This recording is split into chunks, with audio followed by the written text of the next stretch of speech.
Hello and welcome. One of the most interesting things for me at the Golden Apricot is discovering all the young filmmakers that are making their art and sharing them. And one of those young filmmakers is Saro Varjabedian. He's here from New York. Welcome, Saro. You brought your own film, After Water, There Was Sand. What is the story about? The story is about Tamar. She's an 80-year-old woman who loses her husband of 60 years. And it was always her husband's dream and wish that he gets to bring his family home, his his wife and his daughters, to a village in Armenia, the village his ancestry is from, and take a picture of his family very close to Mount Ararat, in front of Mount Ararat.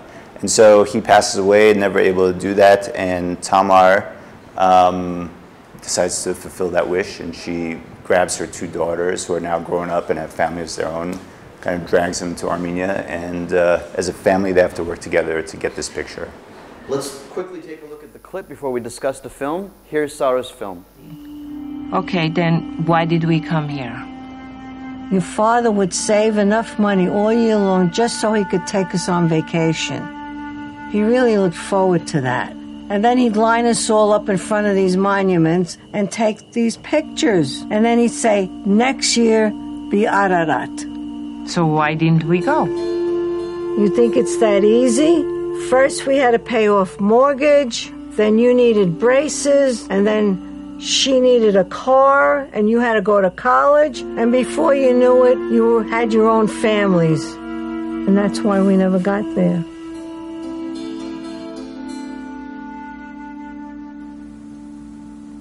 You have to let him go.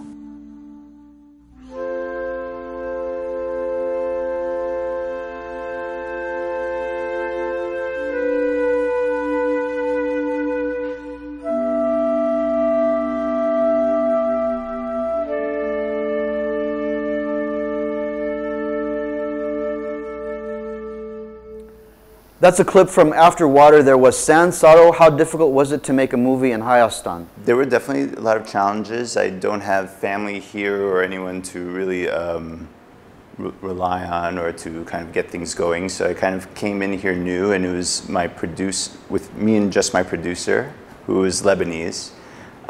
So we had to kind of get on the ground and make connections and figure things out. But some of the biggest challenges was equipment. We had to fly in some equipment from Lebanon. We had to make a bunch of our own equipment. Actually, we made like sandbags and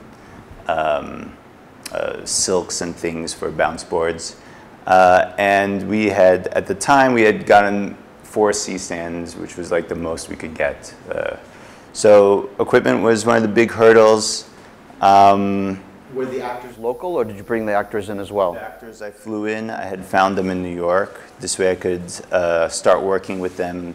But also for the story, it was important that they're diasporan Armenians. So I wanted their English to be good, and actually their Armenian not so good, kind of like me. And so I had found them there, and I was lucky enough to find the taxi cab driver, Hipsime.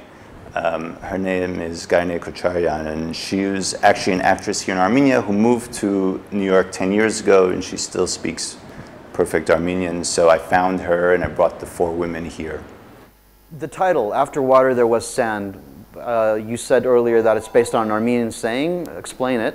I'll try to say it in Armenian. The saying goes, Jura ganats, avaza manats, Marta merat, hishohutuna manats.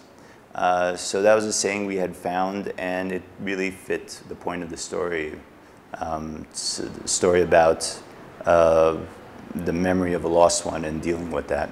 Okay, so what do you do now with the film? 20 minutes, played here at a Golden Apricot. Will you take it to other film festivals? Will it be distributed somehow? Absolutely. I don't know. I haven't thought about it in terms of distribution, because shorts, not too many distribution lines for shorts. It was really just kind of a calling card, and it's already played in quite a few festivals. But of course, I'm really honored that it played here. I really wanted to play here, so it was a great honor for me. But it played also at Pomegranate and ARPA and Boston International. So it's played in a few, and I hope it'll continue to play in a few more. You're a cinematographer by profession. That's what you do in New York. You shoot films for other people.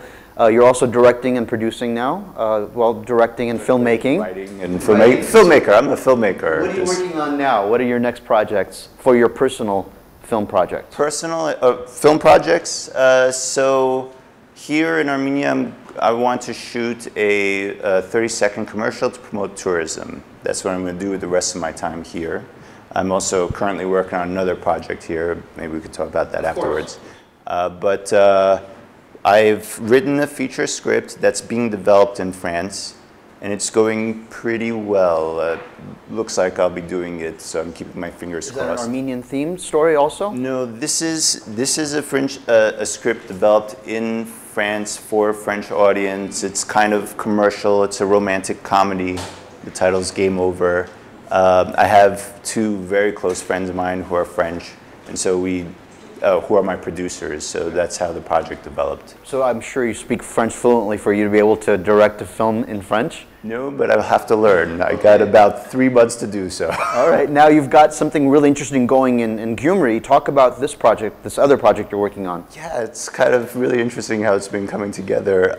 So I'm here in Armenia I got a Louis Scholarship. I just graduated Columbia. And so as part of the Louis Scholarship, you have to return to Armenia, spend a month in Armenia, and do community service and educational workshops to kind of give back to the country. So a team of us, Louis Scholars, they sent us to Gyumri.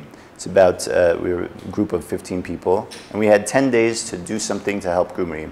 So what we've done is created an art festival, an art and science festival, and we've gathered the best talent in Gyumri, the greatest artists, and we're doing something kind of innovative and interactive and interesting. We've made the festival itself interactive by selecting 5 different galleries hidden throughout the city, and participants will come at a starting point where we'll give them a map and a clue. And then they got to take each clue, find the museum. As they're doing that, they're seeing the city, seeing monuments too along the way. Those are going to be their markers. And once they get to the museum, they get the next clue. And so it becomes an interactive puzzle to experience the whole festival. So the scientist's role in this whole project is what? Setting up the map and this? It's called, there's a living arts program that we're trying to develop in Gyumri. And so what it is it's arts meets sciences. And so there are artworks and science projects that have been developed in Gyumri, shown side by side, with the hope and idea that we can get the artists and scientist community to work together to develop something called living art, where the art is interactive itself. So let's say an audience comes and sees to a monitor. That monitor could sense the number of participants, and based on the number of participants, the art changes. And the idea is to get the artists and programmers in Gyumri together, develop this product so they could sell outside and bring business in. Sounds extremely futuristic, but it's exciting. I would love to see it. And good luck with your French comedy, the romantic comedy. Hopefully we'll see it next year at Golden Apricot. Oh, that would be great. Okay. Yeah, I hope so. Saro Varjabedian, thank you very much for your time, and thank you at home. We'll see you next time on CivilNet.